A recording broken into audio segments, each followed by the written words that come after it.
Il y a un syndrome qui est celui de l'infirmière. C'est-à-dire les milliers de femmes qui écrivent aux serial killers, aux serial violeurs parce elles veulent le sauver. Voilà, elles tombent amoureuses, elles le font évader, enfin...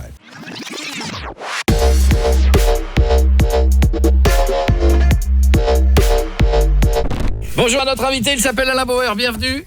Bonjour. Merci d'être avec nous. Alors, on était en train de se parler que la dernière fois qu'on s'est vu, c'était il y a très longtemps. Très longtemps. Ah oui? Quand j'étais arrêté pour une sombre affaire. Non, je lui ai demandé il était en recel de cadavre déjà. C'était sur une radio que beaucoup de gens ne savent pas, les plus jeunes, que j'ai fait cette radio. C'était sur Skyrock en 97, un truc comme ça. Ah oui. Oh là là. Voilà, et je faisais le matin. Et Alain sortait un EP de rap sur le... À l'époque, il était dans un gang. Pas encore, mais on en parlait.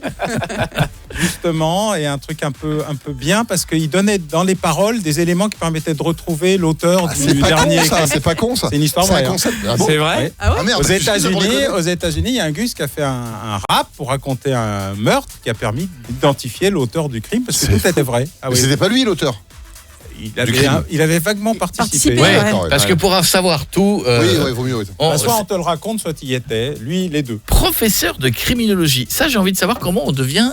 C'est quelle formation pour devenir professeur de criminologie? Alors moi, j'ai fait du droit. Ouais. Il y en a qui ont fait du gauche. Ouais. Mais non, en général, on fait soit droit, soit sociaux, soit psycho, soit surtout médecine légale. Et en fait, la discipline crimino, elle a disparu en France. La France a inventé la crimino.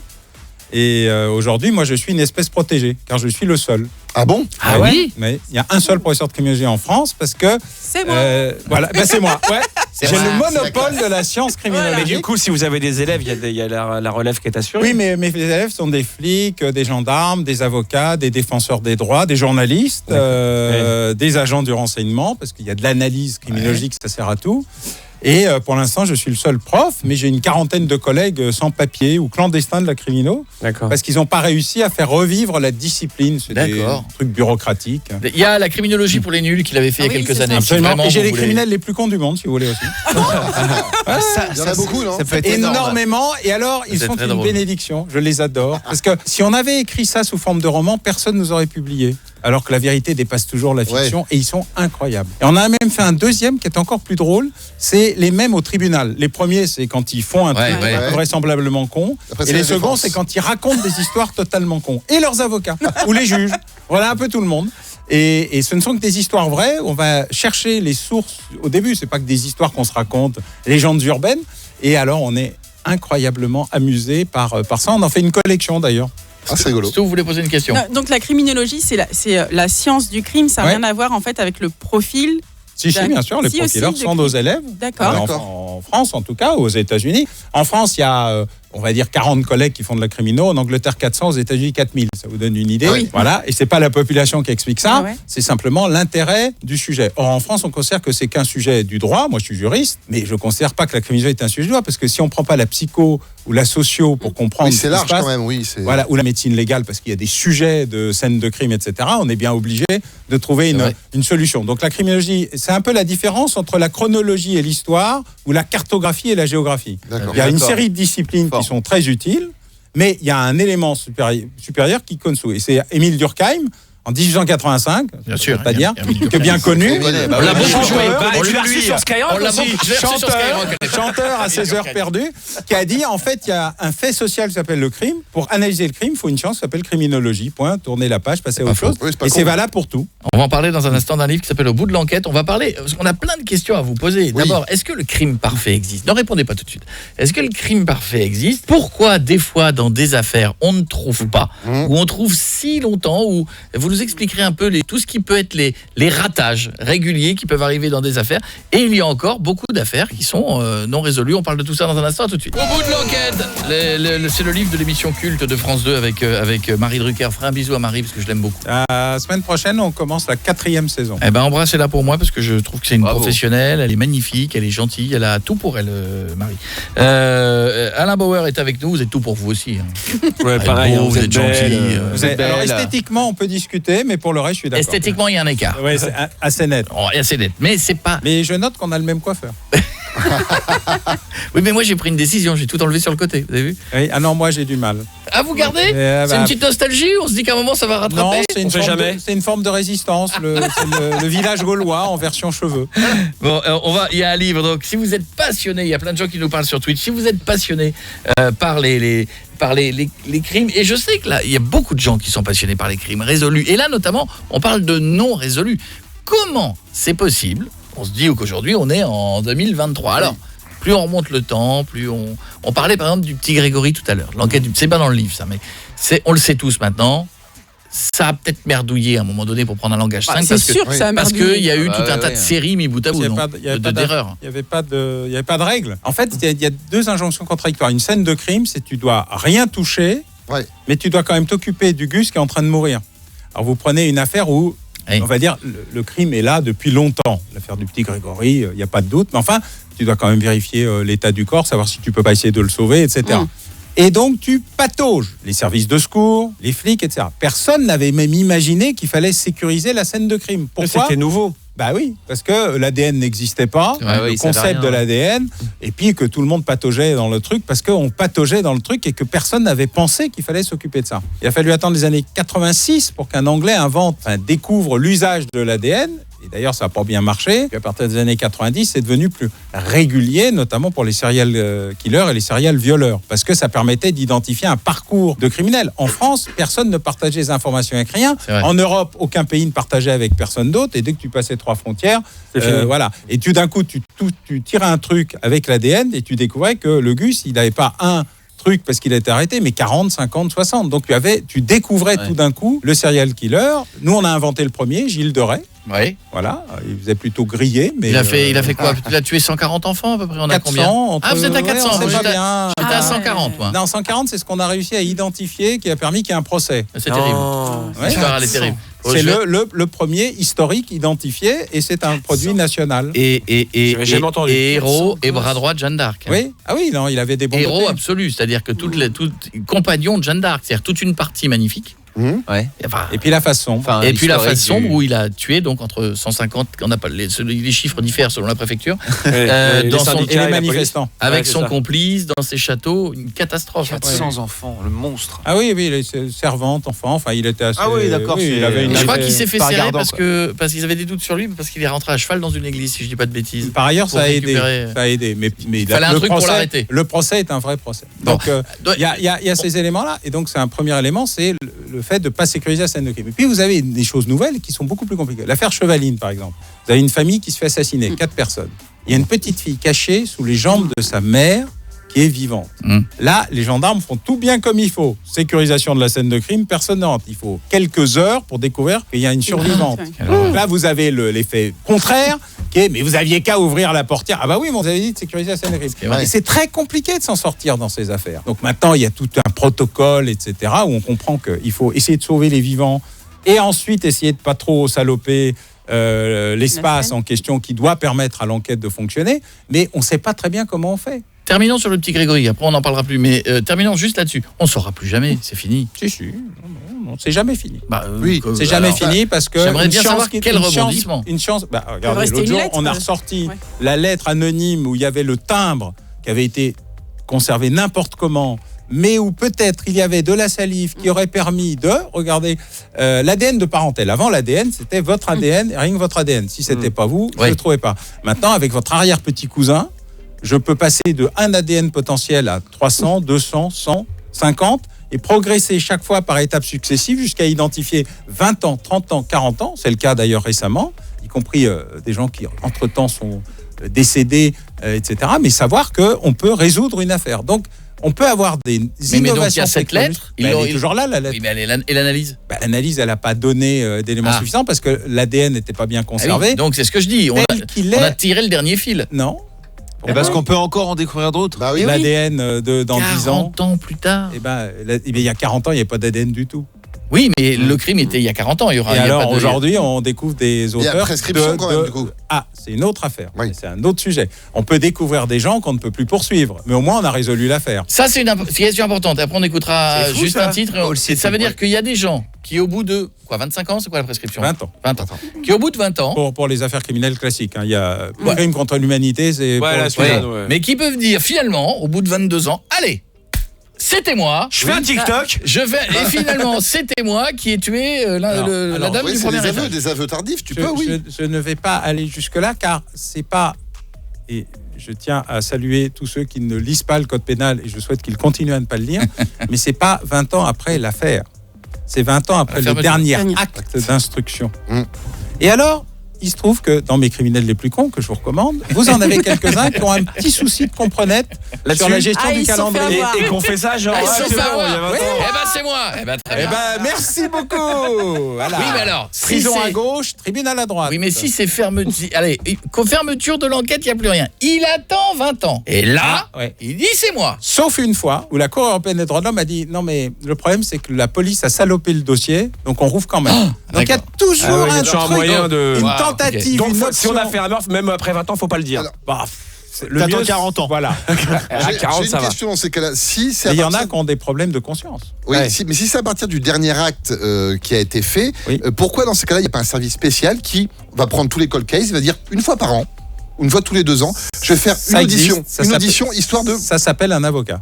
C'est pas con, pourquoi tout le monde ne fait pas ça? Ils le font maintenant, ils le font de manière extrêmement puissante, ils font vivre les dossiers, ils emmerdent les magistrats, et puis maintenant on a un pôle national cold case depuis cette année qui permet de retrouver justement de très anciens. Nous on en avait trouvé 300. J'étais il y a quelques jours avec Corinne Herman, une des avocates qui est la plus déterminée à avancer sur ces questions, qui dit nous on en a entre 1000 et 3000. Je dis, ça n'a aucune importance, le problème c'est de tous les faire ressortir, de tous les faire revivre, de tous les traiter. Et même quand on ne poursuit pas, de enfin donner aux familles la possibilité de savoir que ça, c'est fini, qu'on sait qui c'est, et qu'éventuellement, surtout, on retrouve les corps. Car tout ça, c'est des affaires où on a géré la peine, la douleur, etc. Mais on n'a pas géré les familles qui n'ont pas de corps. Restez avec nous. Estelle Mouzin et quelques autres. Restez avec nous, on se parle dans un instant. Dans le livre, vous donnez des petits conseils aussi, des petites astuces sur les mots qu'on entend, comme l'appel à témoins. On entend souvent parler de mots comme ça qui reviennent. L'idée, en général, c'était à la fois d'expliquer le crime et d'expliquer les méthodes d'enquête, le droit, les techniques de criminalistique ou de criminologie. Parce que dans la plupart des cas, on vous parle du crime, et puis on met une musique qui fait peur, une mise en scène, etc. Nous, on voulait faire plutôt, pour être honnête, le c'est dans l'air du crime. C'est-à-dire le crime, le fait, faire parler les victimes, les enquêteurs, les journalistes, mais vraiment d'une manière la plus sobre possible, pour que ça soit compréhensible et pédagogique, et ensuite expliquer les méthodes, les outils, les techniques, le droit, etc. Parce qu'on n'apprend pas le droit en France avant d'aller à la fac. Alors, 90% de la population n'y va pas, et elle est face au système pénal, à la fois parce qu'on lui raconte des faits divers qui les inquiètent ou la fascinent, mais ils n'en comprennent pas ni les problèmes, ni la prescription, ni toute une série de phénomènes. On mélange les séries américaines.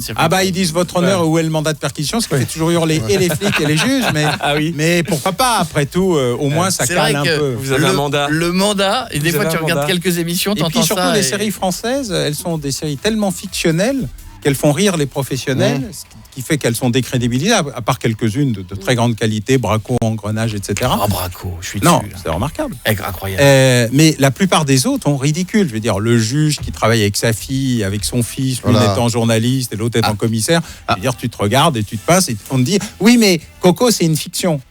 Voilà. Quand je suis aux États-Unis et qu'on me demande de travailler sur des séries techniques... On vous demande ça? Oui, bien sûr, ça arrive. Ils me dites pas ça comme si c'était... J'enseigne aux États-Unis, il faut bien que ça serve à quelque chose. Je lui dis, on vous demande des trucs sur des séries? Oui, bien sûr. Mais Blacklist, c'est lui. Raymond ne m'a rien demandé, mais... Vous avez bossé sur quoi? Sur des séries où on explique la technique qui va avec. Et donc, aux États-Unis, à la différence de la France, l'expert a raison et le réalisateur dit si c'est le truc qui est à gauche, on le met à gauche. Il suit. En France, on dit non, mais Coco, c'est de la fiction. Et donc, ça ridiculise les séries, ce qui est très dommage. Et là, vous en pensez quoi, par exemple, le truc sur Dahmer, qui a été fait sur Netflix, le côté un peu spectateur? Trop complaisant.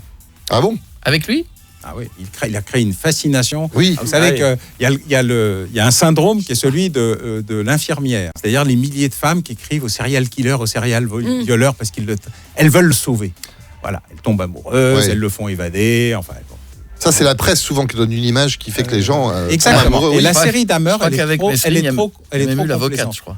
Oui, entre autres. Elle est trop complaisante. Oui. Donc, elle est bien faite. Il n'y a pas grand-chose à dire, hein, techniquement parlant. Ils ont respecté le cadre. Mais la partie sur Dahmer, elle donne une sorte de fascination. Elle crée une fascination. Mindhunter, c'est pareil, pour ceux qui ont suivi ça. Mindhunter, c'était beaucoup plus proche de la réalité des fondamentaux de Quantico. Quand Quantico est créé, ça se crée exactement comme ça. C'est-à-dire que personne n'y croit. Les Gus sont considérés comme des tarés, alors etc. Que maintenant... Oui, j'ai été l'autre jour au bureau de Quantico. On a fait une réunion sur les nouvelles techniques. C'est la classe. Ouais, le BS. Alors, ils ont même, d'ailleurs, je peux vous dire, le nouveau logo, c'est un chien qui fume. Ça m'a beaucoup fait rire, vu qu'aux États-Unis, l'idée de fumer déjà est un peu. Mais ils sont un peu particuliers. C'est quoi, Quantico ? Quantico, c'est l'académie du FBI. Voilà. Donc tous les ans, il y a plusieurs sessions de formation et c'est là où il y a le siège du Behavioral, etc., le centre d'études du comportement, BHS. Est-ce que le crime parfait existe? Est-ce que finalement, alors à la lecture du livre, il y en a eu apparemment. Il y en a toujours qui on n'a jamais rien retrouvé. Pas sûr qu'il fasse exprès par contre. Alors voilà, mais c'est important. Est-ce que vous allez me dire dans 2 minutes, on va revenir et vous allez me dire si pour vous il y a eu des crimes vraiment et le cas échéant, la recette. Le tuto. Papier stylo dans 3 minutes. Des cas tous différents les uns des autres avec cette particularité, notamment l'affaire Bruy-en-Artois, pour ceux qui se souviennent. 70, 12, 13 72 avec une dame, d'abord le mari, la maîtresse qui vont en prison, la dame décède. Il y a une victime, c'est une jeune fille. On va peut-être commencer dans l'ordre. C'est vrai. Et ensuite, il y a une enquête. Alors d'abord, il y a un premier coupable qui n'en est pas un, mais qui est le... Enfin, ils cherchent aussi un petit peu. Non, ils en trouvent un qui leur convient bien jusqu'au moment où il y a la reconstitution, et là, il n'y a rien qui marche. Ouais. Ce qui est très bien, la reconstitution, avec un juge qui considère que si leurs conditions ne marchent pas, donc il n'y a pas d'ADN, il n'y a pas tout ça. Là, c'est du papa. C'est de la police de papa qui fait de la police de papa, mais elle constate que... Et ensuite, il y a un premier juge, un deuxième juge, et là, il y a les médias. Les médias débarquent. Parce ça fout le bordel, vraiment. Ah oui, souvent. Toujours. Alors, c'est pas bénéfique, et en ils fait. débarquent dans une logique où ça devient un truc politique. Oui. Parce qu'il y a La Cause du Peuple, un journal d'extrême gauche, qui dit « Ah mais oui, mais c'est les notaires ». Il y avait et là, cette affaire devient une affaire politique. Et le juge, Pascal, parce que c'était son nom, décide de faire des points de presse, qui est la révolution. Oui, ça se voyait pas à Et l'époque. il fait des points de presse qui ne sont pas des points d'enquête technique à la Molins, où tu sais ce qui se passe, des carrés, etc. Non, il a une opinion. Et le juge à opinion, c'est un truc assez compliqué. Et donc, voilà. Et à la fin, on n'a pas le droit, normalement. Il n'est pas là pour ça du tout. Bah, c'est l'époque, c'est la il a un devoir de révolution, réserve, c'est quand l'après même. 68. Il se passe des trucs, voilà. Et puis l'État est un peu, il y a une certaine forme de début d'indépendance de la justice, qui est plutôt une bonne chose. Et donc, il parle beaucoup. Ça crée une émotion générale. Tout le monde se pose des questions sur pas l'indépendance du juge, mais sa neutralité, en tout cas sa capacité à faire à charge et à décharge. On arrête qui à l'époque? Ah bah à peu près tout le monde, mais pas le bon. Oui. Puisque personne ne sait toujours finalement. Il y a des gens qui ont des idées, d'ailleurs ils ont émis des idées, ils ont dit c'est un tel et il est mort, et je sais que c'était un ouvrier ou il y en a qui sont persuadés que c'est toujours le notaire et sa femme, il y en a qui pensent que... tout le monde pense quelque chose, mais personne n'a ni preuve, ni conviction. On a plein de questions à vous poser, parce que vraiment c'est passionnant. Sur Twitch c'est pareil. Mais alors, questions-réponses, on va essayer de poser des questions-réponses. J'en ai deux super rapides, on en parlait juste avant. Est-ce qu'aujourd'hui, le crime parfait est possible? Oui. Et deuxième question qui va avec, est-ce que vous ne seriez pas, vous, du coup, le mieux placé pour le commettre? Bien sûr. L'idée générale, c'est que le criminologue, c'est ce qui est mieux placé pour faire un crime. Ouais. D'ailleurs, j'ai un jeune étudiant qui a été arrêté après avoir tué 4 personnes et pensant qu'il allait s'en échapper aux États-Unis. Il est étudiant en criminologie. C'est pas un étudiant à moi, je précise. Ah bon, je l'ai bien formé. Il n'est pas à moi. Il les a fait courir pendant 5 ans. Le mien ne se serait pas fait prendre. Voilà, si vous voulez entendre. Oui, le crime parfait existe. D'abord, c'est celui dont vous ne savez pas qu'il a été commis. Donc tous les ans, il disparaît 60 000 personnes en France. Oui. Il ne faut pas qu'il y ait de corps, en fait, c'est ça. 10 000 qu'on ne retrouve pas tout de suite. Je note, faut pas et 1000 qu'on retrouve jamais. Prends les chiffres. Grosso modo. Ils sont peut-être tous été assassinés par le plus grand serial killer de l'histoire. Ouais, c'est vrai, en même temps, il y a 1000 personnes qui sont enterrées dans les cimetières français sous X. On ne leur prend même pas l'ADN parce que c'est recommandé mais pas obligatoire. C'est con. Donc on pourrait résoudre 1000 affaires de gens disparus qui sont peut-être morts pour des tas de raisons très, entre guillemets, normales. Et on ne le fait pas. Donc on est dans un pays. Mais le crime parfait existe, c'est celui qu'on ne connaît pas et qu'on ne connaîtra jamais. Et maintenant, même avec les nouveaux systèmes d'ADN, le nombre de caméras qu'il y a partout... Pas de cadavre, pas de crime. En fait, il faut que ça s'arrête à une disparition. Ouais, c'est ça. Il faut même que la disparition ait lieu sans qu'on ait aucun élément et qu'on attende de 15 jours à découvrir. Il y a des gens qu'on découvre chez eux, morts depuis 3 mois ou 6 mois, parce que le truc a continué à fonctionner, que le loyer était en prélèvement automatique, que la retraite était payée. Il y a un système qui fait qu'il n'y a pas d'obligation de vérification ou de contrôle. Donc c'est une possibilité. Et plus ça traîne, plus c'est facile du coup. Ah bah oui. C'est vrai qu'en cas d'assassinat, c'est les premiers recherchés sont les très proches. Bien sûr, c'est la règle de base. Et d'ailleurs, ça marche très bien. Hein. Chercher la femme, chercher le mari, chercher les parents, c'est 80% de la résolution des affaires. Ah, c'est super. Ou les amants. Oui. Ouais, généralement, c'est toujours dans un cercle fermé, quoi. C'est le plus souvent dans un cercle fermé. Le plus souvent. D'ailleurs, en général, que ce soit les violences, les viols ou les agressions, les homicides ou les assassinats, dans les 2/3 ou les 3/4 ou les 4/5 des cas, c'est des gens qui connaissaient la victime. Oui. Ça, c'est une règle absolue. Il y a un quart. C'est un peu plus différent aux États-Unis parce qu'il y a trop de meurtres dans des centres commerciaux. Il y a trop de victimes collatérales. C'est-à-dire que même quand on vise quelqu'un, en général, on s'en fait 12. Donc c'est un petit peu particulier. Mais même dans ces cas-là, la grande majorité, c'est pas les mêmes proportions, mais la grande majorité, c'est des gens qui connaissaient la victime. Donc évidemment, que font les enquêteurs ? Ils regardent des gens qui sont autour de la victime et ils trouvent en général des gens qui connaissaient la victime. Question de Stouff. Quand il y a une affaire où on retrouve pas de corps, et on va supposer que c'est le mari ou il n'y a pas de corps, il n'y a pas de preuve, il n'y a rien. Et là je pense à l'affaire Jubilard comme on parlait tout à l'heure.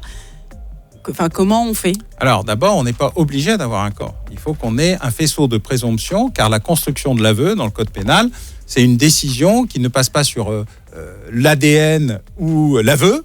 C'est la construction d'un dispositif qui permet de dire il y a tellement de choses qui vont dans le même sens que je peux aller. Et d'ailleurs, dans l'affaire Agnès Leroux, je ne parle pas de l'affaire Jubilard, elle est vivante, j'en parle jamais. Mais vous prenez l'affaire Agnès Leroux, c'est une jeune femme héritière d'un grand casino de Nice et qui disparaît. Et elle disparaît. Et 20 ans, 30 ans plus tard, son avocat, amant, qui l'avait visiblement dépouillé de ses biens pour obtenir un vote qui permettait de lui voler la propriété familiale, on suppose, et a été condamné à 2, voire même 3 reprises, parce qu'il y a eu des appels et des surappels.